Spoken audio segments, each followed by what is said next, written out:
today to help you learn how to have your geese fly in formation. So, today we're going to be talking about flying geese and the two rulers that we love to use. You choose. You can use either Calling All Geese by Eleanor Burns or the Small Flying Geese ruler by Eleanor Burns. Both of them will work for today's technique. So, you just get these rulers and shebang, you're ready to go. So I have these two squares, one big and one small, and I just put them together. Wait, you have to do your math first. Oh no, not math. Yes, it's two simple equations. Oh no, equations. It's the E word. You want to tell us about it? Sure. In order to figure out the size squares that you need to cut for your flying geese, you need to determine what size you want your flying geese to be. Today we are going to do one that is 2 inches tall by 3.5 inches wide. A goose is made up of two different fabrics. You have your goose fabric, which is the large triangle, and you have your sky or background, which is the small triangles. Our first equation is to determine the size for your goose fabric. You take the width of your flying geese unit and add an inch, and that will give you the size of your goose square. For today's example, our goose is 3.5 inches wide, so we add 1 inch, so we want a 4.5 inch square cut out of our goose fabric. Our second equation is for our sky or our background. Again, you want to start with the width of your goose, and this time you're going to add 2.5 inches, and that equals your sky. So if we take 3.5 inches plus 2.5 inches, and that equals 6. So our two squares are 4.5 inches for our goose and 6 inches for our sky or background.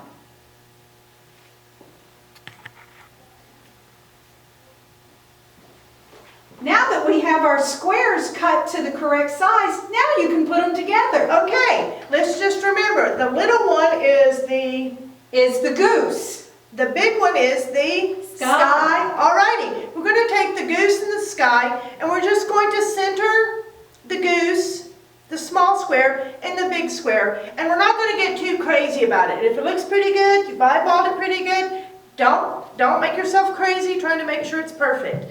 So we're going to put them in the middle, and then we're going to draw a diagonal line with our friction pin just straight through there. You can make little nee sounds. I like to make sounds when I'm drawing. So there, you see I've drawn it. Now what Debbie is going to do is she's going to sew a 1/4 inch on each side. All right. And here it is. And here it is. You are such a quick sewer. So here we are, we're a 1/4 inch on each side of the diagonal. Now we are going to just take our ruler and we are going to cut on that line that we drew. Alrighty. Ta-da! Now we have two of these. We're going to take those and press them. And which way do we press them? We're going to press toward the dark. Okay, so we've got them pressed toward the dark now. They look like this on the back, like this. And you'll notice that they're a little on the funny side. They're kind of hippie. So now you're going to take the white and you're going to put it to the blue, right sides together, and you're just going to line up the square. What you're not going to worry about is trying to get this to nestle. A lot of times we try to nest these seams. You don't want to do that. You just want to put the squares together, just like that. So you just see one square. Now we're going to draw a diagonal across the blue and the white. It will be perpendicular to our sewing line, Alrighty, so now we have a perpendicular line to the original sewing line. So Debbie, go sew. She's going to sew a 1/4 inch on either side of that line, just the same way. And she sewed sewed again. So now we're going to cut again on our drawn line.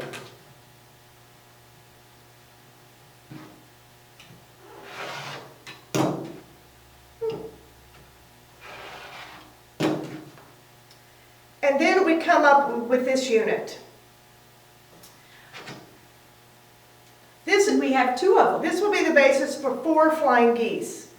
Now on the back, I don't think we can do your twist thing with this. We can't. We can't. We So what we're going can't, but we can do a little nip. Yes, we're going to nip.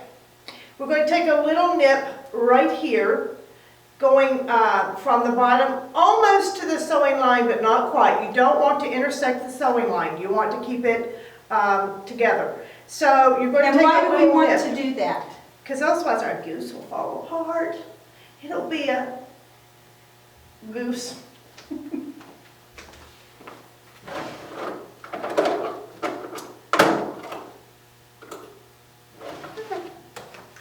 So we're going to take a little nip. And then we can iron one goose down toward the dark and this goose down toward the dark. So that way you always get your goose ironed toward the dark.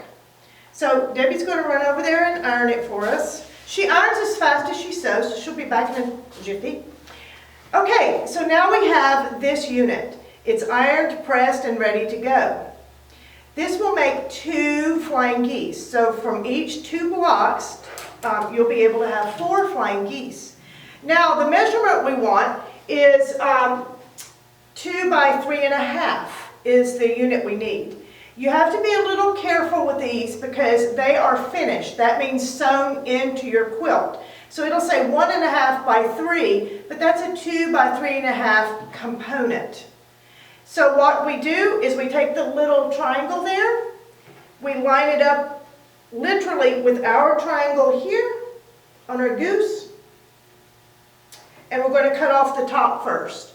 You always cut the top off first, because if you happen to cut the side off first, you can actually cut into your other goose.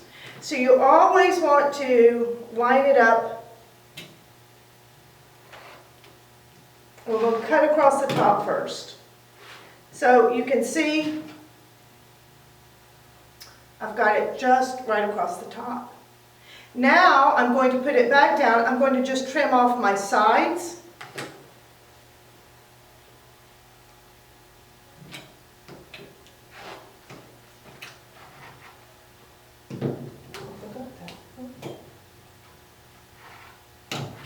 Okay, so there's my goose.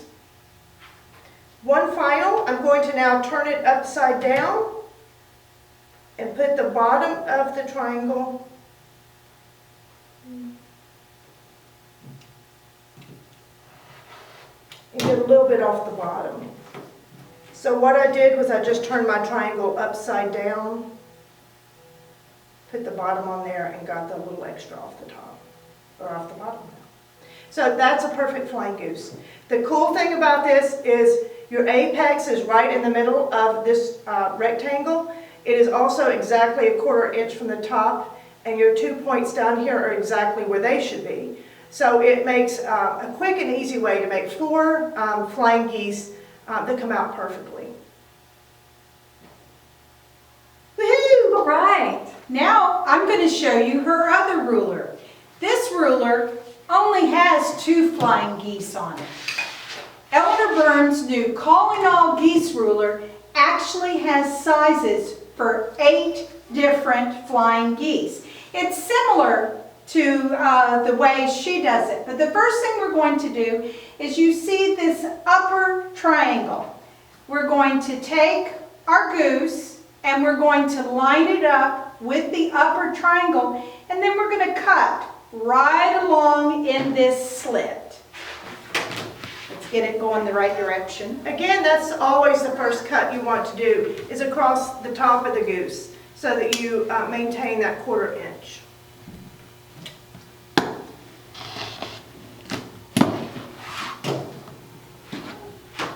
So we've got the 1/4 inch on the top. Now you want to look down to the second triangle. And again, these measurements here, while we're doing one that's going to measure 2 by 3.5, when it's sewn, it's only going to be 1.5 by 3. So we're going to use this second line. And if you look on the corner, you have the triangle, and you will see, it'll tell you which one of these vertical lines in which you want to cut. So we're going to line it up, and then we're going to cut our sides. Now, the only thing left to do now is to trim the bottom. So we're going to place our ruler. If you see where the end of that seam is on each side, we're just going to line up the edge of our ruler with those 2 points. And so now we have one that the component measures 2 inches by 3.5, but when it is sewn into the block, it will be 1.5 by 3. And so that's how you can get 4 easy flying geese, and you can choose which ruler you want to get. This one, you're going to have to buy 4 different rulers to get what this one ruler will do. And so it's 4 flying geese from 2 squares. Can't get much easier than that.